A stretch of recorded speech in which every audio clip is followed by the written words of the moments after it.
അവളുടെ കുഞ്ഞ് ഇപ്പോഴും ജീവിച്ചിരിപ്പുണ്ട്. അവളുടെ കുഞ്ഞെന്ന് പറഞ്ഞ ആരുടെ കുഞ്ഞാ? ശ്യാമിന്റെ കുഞ്ഞ്.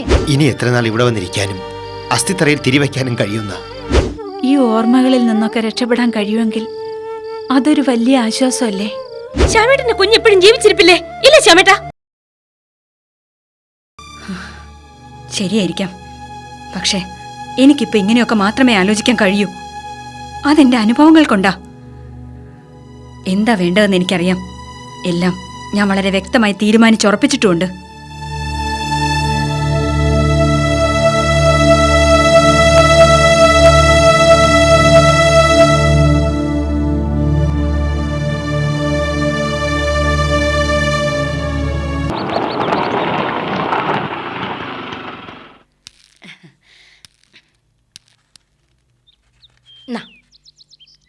വേണ്ട വേണ്ട, നീ വെച്ചോളൂ, വെച്ചോളൂ.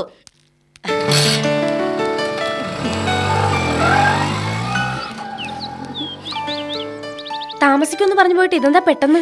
കാര്യമുണ്ട് മോളെ, വാ നീ ഇങ്ങ് വന്നേ. എന്താ എന്താ കഞ്ചനമ്മേ? എന്റെ മോളെ ഇവിടെ ഇരിക്കേ. എന്റെ മോളെ, നീ അറിഞ്ഞോ പുതിയ വർത്താനം? എന്താ? ആ ഫിലിപ്പോസ് പറഞ്ഞപ്പോഴല്ലേ ഞാൻ അറിയുന്നത്. നാട്ടിലൊക്കെ അതിപ്പോ പാറ്റാ. എന്താണെന്ന് കേട്ടപ്പോ ഞാനും ആദ്യം വിശ്വസിച്ചില്ല മോളെ. പക്ഷെ വിശ്വസിക്കാതിരിക്കുന്നത് എങ്ങനെയാ? കഞ്ചനമ്മ കാര്യം എന്താണെന്ന് വെച്ചാ പറയേ. ശ്യാമിന് വീട്ടിലിരിക്കാനോ കോടതി പോകാനോ നേരമില്ലാതെ രാപ്പകൽ ഇങ്ങനെ ചുറ്റിയടിക്കുന്നത് എവിടെയാണെന്ന് വല്ല നിശ്ചയമുണ്ടോ? എന്താ കഞ്ചനമ്മേ? ശാലിനിയുടെ അടുത്ത് പോയിരിക്കുകയാണെന്നല്ലേ നമ്മൾ കരുതിയത്. എങ്കിൽ തെറ്റി. പിന്നെ എന്റെ മോളെ, എനിക്ക് നേരത്തെ സംശയം ഉണ്ടായിരുന്നു. അവനും ആ ചത്തുപോയലുമായിട്ടുള്ള ഫോട്ടോ കണ്ടപ്പോ അത് കൂടുകയും ചെയ്തു. എന്നെ ഇങ്ങനെ ഇട്ട് ടെൻഷൻ എടുപ്പിക്കാതെ കഞ്ചനമ്മ കാര്യം എന്താന്ന് വെച്ചാ പറയുന്നുണ്ടോ? നമ്മളെ ഗിരിമോൻ ആ പെണ്ണിനെ കൊന്നതിന്റെ കാരണം എനിക്ക് ഇപ്പോഴല്ലേ മനസ്സിലായത്. ഗിരിമോൻ എല്ലാം അറിയായിരുന്നു മോളെ. നിനക്ക് വേണ്ടി അവനെല്ലാം ചെയ്തത്. എനിക്കൊന്നും മനസ്സിലാവുന്നില്ല കഞ്ചനമ്മേ. മനസ്സിലായില്ല അല്ലേ? കേട്ടോ, അവള് മാത്രമേ ചത്തിട്ടുള്ളൂ. ആ രേണുക, അവളുടെ കുഞ്ഞ് ഇപ്പോഴും ജീവിച്ചിരിപ്പുണ്ട്. അവളുടെ കുഞ്ഞെന്ന് പറഞ്ഞ ആരുടെ കുഞ്ഞാ? ശ്യാമിന്റെ കുഞ്ഞ്.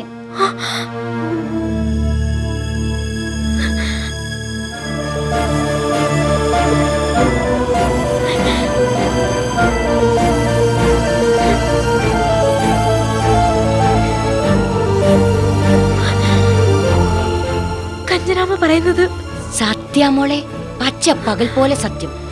അവൻ ഇത്രയും കാലം എല്ലാരിൽ നിന്നും ഒളിപ്പിച്ചു വെച്ചിരിക്കുകയായിരുന്നു. തള്ള ചത്തയെ പിന്നെ ആ കുഞ്ഞിനെ അവൻ രഹസ്യമായി ഇവിടെ താമസിപ്പിച്ചിട്ടുണ്ട്. അങ്ങോട്ട് അവൻ ഇടയ്ക്കിടെ മുങ്ങുന്നത് അറിയോ? എവിടെ എവിടെ അത് അവനോട് ചോദിക്കണം. അവന് മാത്രമേ അതറിയൂ. എനിക്കിപ്പം വേറൊരു ബലമായ സംശയം കൂടി ഉണ്ട് മോളെ. മോളുടെ കുഞ്ഞിനെ ഇല്ലാതാക്കിയതും മോൾക്കിനി ഒരിക്കലും പ്രസവിക്കാൻ കഴിയാതാക്കിയതും ഒക്കെ ശ്യാമിന്റെ ഗൂഢതന്ത്രങ്ങൾ തന്നെ ആയിരുന്നില്ലേ എന്ന്.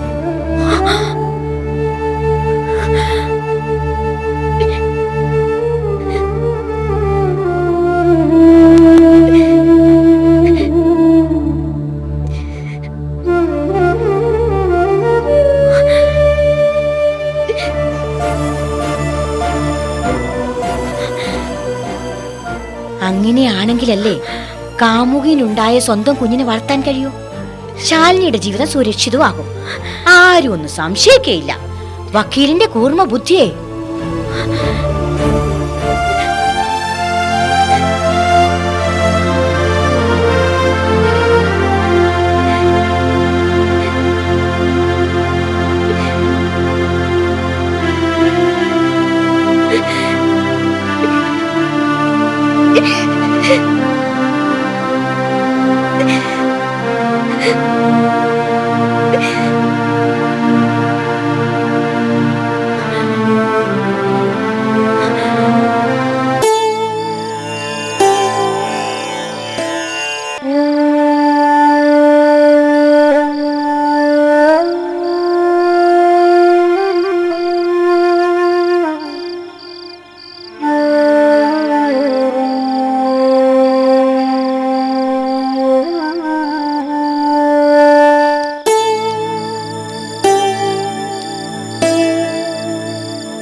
ഞാൻ അമ്പലത്തിൽ പോയിരുന്നു. അവിടെ കാണാത്തപ്പോൾ ഇങ്ങോട്ട് പോന്നിട്ടുണ്ടാവുമെന്ന് കരുതി. അല്ല, മീനാക്ഷി വന്നില്ല അമ്മേ? അവൾക്ക് ക്ഷേത്രത്തിലൊന്നും കയറിക്കൂടാ. ഞാനെന്നും ഈ നേരത്താ വരാറ്. കുറെ നേരം നോക്കിയിരുന്നില്ലെങ്കിൽ തിരിവല്ല പൂച്ചയൊക്കെ എടുത്തിട്ട് പോകും. ചിലപ്പോ രാത്രി വൈകോളം ഞാൻ ഇവിടെ തന്നെ ഇരിക്കും. ഓരോ ഓർമ്മകളായിട്ട് നേരം പോകുന്ന പലപ്പോഴും അറിയില്ലെന്നുള്ള ആ വാസ്തവം. ചില ദിവസങ്ങളിൽ വീട്ടിലേക്ക് മടങ്ങാറുമില്ല. ഇവിടെ തന്നെ കിടക്കും, ഈ പൂമുഖത്ത്. ധനപാലൻ ഇവിടെ ഒറ്റയ്ക്ക്? ഞാൻ ഒറ്റയ്ക്കായി പോയില്ലേ അമ്മേ? എനിക്കിനി ആരാ ഉള്ളത്? ഇനി എത്ര നാൾ ഇവിടെ വന്നിരിക്കാനും അസ്ഥിത്തറയിൽ തിരിവയ്ക്കാനും കഴിയുന്ന? അതെന്താ? ഈ വീടും പറമ്പൊന്നും ഇപ്പൊ നമ്മുടേതല്ലല്ലോ.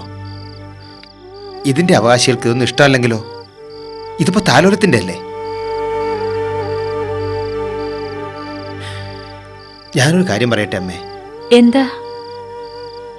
എൻ്റെ ആ വീടും പറമ്പുമൊക്കെ വേണമെങ്കിൽ താലോലത്തിന് വിട്ടുകൊടുക്കാം. പകരം നമ്മുടെ ഈ തറവാട് തിരിച്ചു വാങ്ങിച്ചൂടെ?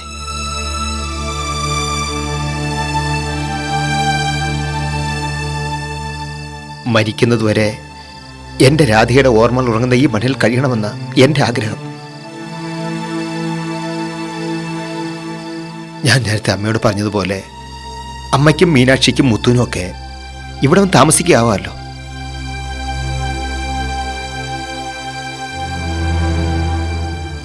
അല്ല, അമ്മ എന്താ ഒന്നും പറയാത്തത്?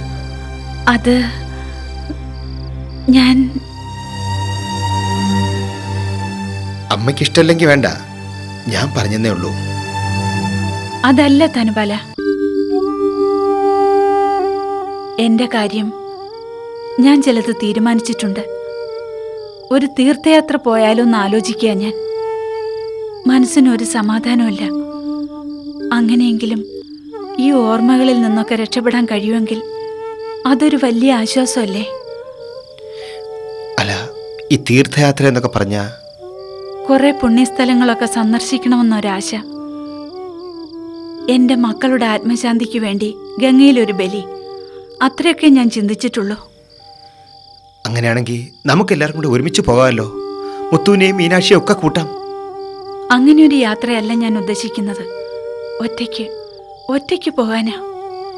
ഒറ്റയ്ക്കോ? അമ്മ പോയാ പിന്നെ? പേടിക്കണ്ട, മടങ്ങി വരാൻ തന്നെ പോകുന്നത്. എവിടെയായാലും എന്റെ മക്കൾ ഉറങ്ങുന്ന ഈ മണ്ണിൽ വന്ന് ഞാനും മരിക്കും.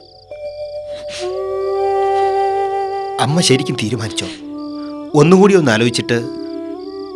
ഞാൻ നന്നായി ആലോചിച്ച ശേഷമാണ് ധനപാല ഇങ്ങനൊരു തീരുമാനം എടുത്തത്. അപ്പോ ഞാൻ പറഞ്ഞ കാര്യോ? തറവാടിന്റെ കാര്യേ? തൽക്കാലം അതിങ്ങനെ തന്നെ നിൽക്കട്ടെ. അരുന്ധതി മാഡത്തിന്റെ ഭാഗത്തു നിന്ന് ധനപാലിന് ഒരു ബുദ്ധിമുട്ടും ഉണ്ടാവില്ല. പിന്നെയെല്ലാം ഞാൻ മടങ്ങി വന്നിട്ട് തീരുമാനിക്കാം. അതല്ലേ നല്ലത്? കഴിയുവോളം അന്ത്യത്തിരി മുടക്കണ്ട. ഞാൻ പോയാലും ആരുമില്ലെന്ന തോന്നലൊന്നും വേണ്ട.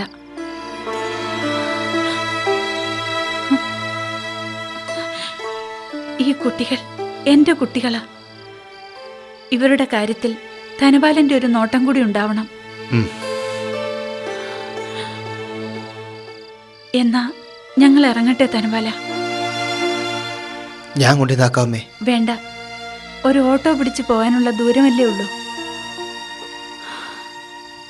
വാ മോനെ.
ശ്യാമപ്രസാദ്.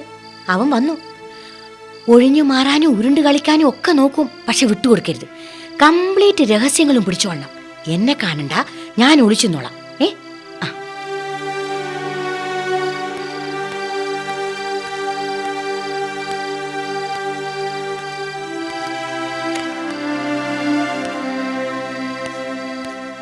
ഒന്ന് നിന്നേ. ഇന്നെന്താ പതിവില്ലാതെ നേരത്തെ എങ്ങും പോയില്ലേ? എവിടെ പോവാൻ? പോകാൻ ഒരുപാട് സ്ഥലങ്ങളുണ്ടല്ലോ. നീ എന്തോ ഒരുമാതിരി ഡബിൾ മീനിങ് സംസാരിക്കുന്നത്. ശാലിനിയെ കാണാൻ പോയില്ല എന്നാണെങ്കിൽ പോയിരുന്നു, അവിടെ നിന്നാണ് വരുന്നത്. അല്ല, അവിടെ നിന്ന് തന്നെയാണല്ലോ വരുന്നത്. അതെന്താ നീ അങ്ങനെ ചോദിച്ചത്? ഞാൻ ചോദിക്കുന്ന മാത്രമല്ലേ ഉള്ളൂ തെറ്റ്. ആർക്ക് എന്ത് വേണേലും പ്രവർത്തിക്കാലോ, അതിൽ യാതൊരു തെറ്റുമില്ലല്ലോ. ഗംഗേ, നിനക്ക് എന്നോട് എന്തെങ്കിലും പറയാനുണ്ടെങ്കിൽ വളച്ചൂറ്റില്ലാതെ പറഞ്ഞാൽ മതി. വെറുതെ എന്റെ സ്വസ്ഥത നശിപ്പിക്കരുത്. മറ്റുള്ളവരുടെ സ്വസ്ഥത നശിപ്പിക്കുന്നത് ഇപ്പൊ ശ്യാമേട്ടനല്ലേ? ഞാൻ ആരുടെ സ്വസ്ഥത നശിപ്പിച്ചു എന്നാ നീ പറയുന്നത്? ഇല്ലേ, ആരുടെ സ്വസ്ഥത നശിപ്പിച്ചില്ലേ? ഈ കുടുംബത്തിന്റെ തന്നെ സ്വസ്ഥത നശിപ്പിച്ചത് ശ്യാമേട്ടനല്ലേ? ശ്യാമേട്ടൻ കാരണമല്ലേ എല്ലാം ഉണ്ടായത്. എന്റെ ഗിരി പോലും ജയിലിലായത്. നീ എന്താ ഗംഗ ഈ പറയുന്നത്? ഞാൻ കാരണം എന്തുണ്ടായിന്നാ? ശ്യാമേട്ടന്റെ കാമുകയായിരുന്നില്ലേ രേണുക? അവളെ കൊന്നുണ്ടല്ലേ ഗിരി ഇങ്ങനെയൊക്കെ ആയത്. എന്നിട്ടും അവളുടെ കുഞ്ഞിനെ രഹസ്യമായി വളർത്തുകയല്ലേ ശ്യാമേട്ടൻ? എന്താ ശ്യാമേട്ടൻ ഞെട്ടിയോ? ഞാൻ പറഞ്ഞത് സത്യമല്ലേ? ശ്യാമേട്ടന്റെ കുഞ്ഞ് എപ്പോഴും ജീവിച്ചിരിപ്പില്ലേ? ഇല്ലേ ശ്യാമേട്ട? അപ്പൊ സത്യമാണല്ലേ? ഞാൻ കേട്ടതൊക്കെ സത്യമാണല്ലേ? പറയാൻ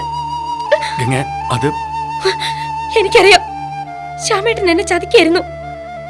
ഇത്രയും കാലം എല്ലാം ഒളിപ്പിച്ചു വെച്ചുകൊണ്ട് എന്നെ വഞ്ചിക്കായിരുന്നു, എന്നെ വിട്ടിയാക്കായിരുന്നു. ഞാൻ പറയുന്നു, നീ മനസ്സിലാക്കുക. വേണ്ട, ശ്യാമേട്ടൻ ഇനി ഒന്നും പറയണ്ട. ഒക്കെ എനിക്ക് മനസ്സിലായി. നീ കരുതുന്ന പോലെ ഒന്നും ഇല്ല ഗംഗേ. ഇനി ശ്യാമേട്ടൻ എന്നെ വിട്ടിയാക്കാൻ നോക്കണോ? അല്ല, രേണുകയെ സംബന്ധിക്കുന്ന എല്ലാ കാര്യങ്ങളും വിവാഹത്തിന് മുമ്പ് തന്നെ ഞാൻ നിന്നോട് പറഞ്ഞിട്ടുള്ളതല്ലേ? എല്ലാം നിനക്കറിയാവുന്നതല്ലേ? ആ കുഞ്ഞ് ജീവിച്ചിരിക്കുന്നു എന്നുള്ള കാര്യം ഞാൻ ഇപ്പോഴാണ് അറിയുന്നത്. പക്ഷെ അത് എവിടെയാണെന്ന് മാത്രം ഇപ്പോഴും എനിക്കറിയില്ല. ഇല്ല, ഞാനിത് വിശ്വസിക്കില്ല. ശ്യാമേട്ടൻ എല്ലാം അറിയാം. ആ കുഞ്ഞിനെ ശ്യാമേട്ടൻ രഹസ്യമായി സംരക്ഷിക്കുക. അല്ല ഗംഗേ, നിന്നെ ആരോ തെറ്റിദ്ധരിപ്പിച്ചിരിക്കുകയാണ്. ഗിരിക്കെല്ലാം അറിയാം. നീ പോയി ഗിരിയോട് ചോദിച്ചു നോക്ക്. എനിക്ക് ആരോട് ചോദിക്കാനില്ല, എനിക്കെല്ലാം അറിയാം. ഒരു കുഞ്ഞിനെ ദത്തെടുത്ത് വളർത്താൻ ശ്യാമേട്ടൻ എന്നെ നിർബന്ധിച്ചതും ഇതിനായിരുന്നു അല്ലേ? എന്റെ കുഞ്ഞിനെ ഇല്ലാതാക്കിയതും ഇനി ഒരിക്കലും ഒരമ്മയാകാനുള്ള ഭാഗ്യം എനിക്ക് നഷ്ടപ്പെടുത്തിയതൊക്കെ ഇതിനു വേണ്ടിയായിരുന്നു അല്ലേ? നീ എന്താ പറഞ്ഞത്? നമ്മുടെ കുഞ്ഞിനെ ഞാൻ ഇല്ലാതാക്കിയെന്നോ?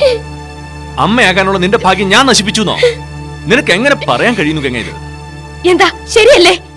പൂർവ്വ കാമുകിയുടെ കുഞ്ഞിനെ എന്റെ തലയിൽ കെട്ടിവെക്കാൻ വേണ്ടി ഡോക്ടേഴ്സുമായി ചേർന്ന് ശ്യാമേട്ടൻ മനഃപൂർവ്വം എനിക്ക് അബോർഷൻ നടത്തിച്ചല്ലേ?